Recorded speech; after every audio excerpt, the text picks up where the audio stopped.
नमस्कार।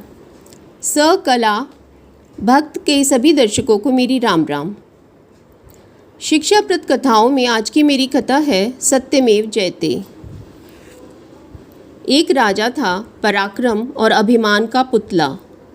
विजय लालसा सदा उसके सिर पर सवार रहती थी।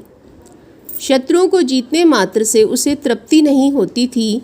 अपने शौर्य के प्रदर्शन के लिए वह सदा आतुर रहता था। एक बार उसने एक शत्रु राज्य को जीता। पूरे ठाट बाट के साथ शत्रु की राजधानी में उसने प्रवेश करने की ठानी। बड़ा शानदार जुलूस निकला। उसे देखने के लिए हजारों लोग एकत्रित हुए। जब रथ नगर द्वार पर पहुंचा, राजा की नगर पत्थर की एक प्रतिमा पर पड़ी। वह स्तब्ध रह गया। ऐसा अनुपम कला कौशल उसने आज तक नहीं देखा था। रथ रुक गया, जुलूस भी रुक गया। वह पत्थर निर्मित मानव पराक्रम का प्रतीक था। आकाश की ओर उठी हुई पैनी आँखें, स्वर्ग से अमृत लाने वाली गरुड़ की दृष्टि, पैरों में लिपटे हुए नागों को वह हाथों में मसल कर नष्ट कर रहा था, मानो पक्षीराज गरुड़ ही हो।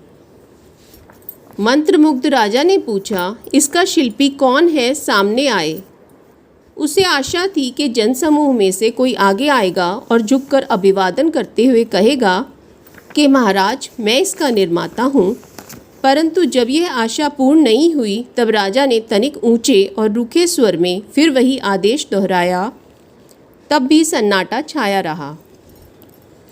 क्षुब्ध होकर राजा ने पूछा, यह किसकी प्रतिमा है?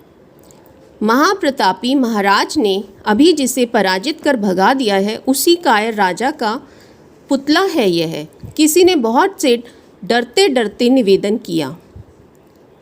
अब विजयी राजा को प्रतिमा में पहले जैसा सौंदर्य नहीं दिखाई दिया। उसने पूछा, क्या इस मूर्ति का शिल्पी इसी नगर में रहता है? जी, किसी ने सहमते हुए संक्षिप्त सा उत्तर दिया। वह हमारे स्वागत के लिए क्यों नहीं आया? तुरंत उसे यहाँ हाजिर किया जाए, तभी सवारी आगे बढ़ेगी। राजा ने दृढ़ स्वर में आदेश दिया। तुरंत शिल्पी को तलाश करके राजा के सामने उपस्थित किया गया। राजा ने उसे तीव्र दृष्टि से घूरते हुए प्रश्न किया, तुम्ही ने बनाई है ये मूर्ति? जी हाँ, शांत स्वर में शिल्पी बोला। कैसे? राजा ने फिर प्रश्न किया, लेकिन कुछ अटपटा सा। कैसे? यह कैसे बताऊं? लताओं पर कलियां कैसे उगती हैं? क्या महाराज यह बता सकेंगे? शिल्पी ने प्रश्न को प्रश्न में ही लपेट दिया। राजा निरुत्तर था। वह भीतर ही भीतर जल उठा। फिर भी संयत स्वर में बोला, यह मूर्ति किसकी है? भूतपूर्व महाराज की। शिल्पी ने पूर्ववत निर्भीकता से कहा।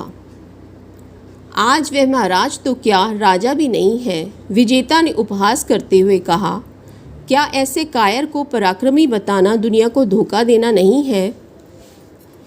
यदि आज मैं आपकी प्रतिमा बनाऊं तो कल उसके संबंध में भी यही होगा, शिल्पी ने निर्भयतापूर्वक कहा। क्या मतलब? राजा के मस्तक पर प्रश्नात्मक रेखाएं खिंच गईं। आज आप वीर विजेता के रूप में नगर में प्रवेश कर रहे हैं। एक दिन भूतपूर्व महाराज ने भी इसी प्रकार प्रवेश किया था और उसी की स्मृति में मैंने यह प्रतिमा गढ़ी थी। यदि आज मैं आपका पुतला बनाऊं तो कल आने वाला विजयी राजा उसका ऐसे ही अपमान करेगा। राजा ने लाल लाल आँखों से शिल्पी को देखा और दृढ़ संयत स्वर से कहा, कलाकार, तुम्हारा हाथ पत्थर से स्वर्ग का निर्माण भले ही करे, परंतु तुम्हारी जीभ तुम्हें रसातल की ओर ले जा सकती है। राजन, कलाकार की जीभ और हाथ अलग अलग नहीं होते, उसका मस्तिष्क और हृदय भी अलग अलग नहीं होता। राजनीति भले ही वारांगना हो, कलाकार की नीति तो पतिव्रता है। वह मानती है कि जीवन में एक ही सत्य है और वह है परम सत्ता के आलोक में विकसित होना। जैसे कोई ज्वालामुखी धीरे धीरे सुलगने लगे, उसी तरह शिल्पी के एक एक शब्द से राजा का क्रोध प्रज्वलित हो रहा था। अब वह सहसा फूट पड़ा। वह चिल्ला उठा। किसी और ने यह बात कही होती तो उसे सिर काटकर दंड दे देता, परंतु फिर वह मुस्कुरा पड़ा और बोला, मैं तुम्हें बिल्कुल मामूली दंड दूंगा। सारी जनता के समक्ष तुम्हें इस मूर्ति को तोड़कर चूर चूर करना होगा। भीड़ में तहलका सा मच गया। कानाफूसी होने लगी। केवल 3 ही स्थिर और शांत थे, राजा, शिल्पी और मूर्ति। एक एक क्षण एक युग जान पड़ता था। कई क्षण बीत गए, लेकिन शिल्पी का मौन न टूटा। वह अविचल भाव से खड़ा रहा। अंत में राजा ने ही चुप्पी भंग की। मेरी आज्ञा स्वीकार है? नहीं, दृढ़ स्वर में शिल्पी का संक्षिप्त उत्तर था। तो सिर कटाने के लिए तैयार हो जाओ। हृदय गंवाने से सिर गंवाना कहीं अच्छा है। क्या आज तक तुमने अपने हाथ से अपनी कोई रचना नष्ट नहीं की? राजा ने शिल्पकार को उलझन में डालने के इरादे से प्रश्न किया। एक नहीं, अनेक प्रतिमाएं मैंने अपने हाथों से बनाई और नष्ट की हैं। किस कारण? राजा ने विस्मृत होकर पूछा। क्योंकि उसमें मेरी कला पूर्णतः अवतीर्ण नहीं हुई थी। मेरे हृदय का प्रतिबिंब उनमें प्रकट नहीं हुआ था। परंतु इस प्रतिमा की बात दूसरी है। यह मेरी सबसे सुंदर कृति है और मेरा काम सौंदर्य का निर्माण करना है, उसका विध्वंस नहीं। उस कार्य के लिए तो ईश्वर ने राजा महाराजा पैदा किए हैं।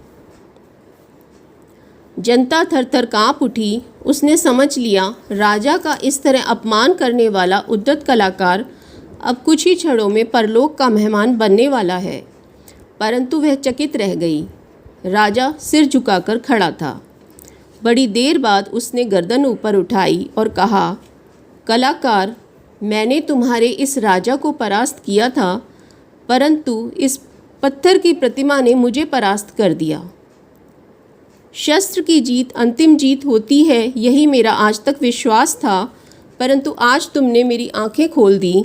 शस्त्र की जीत अंतिम जीत नहीं होती, सत्य की ही अंतिम विजय होती है। यह ज्ञान आज मुझे मिल गया।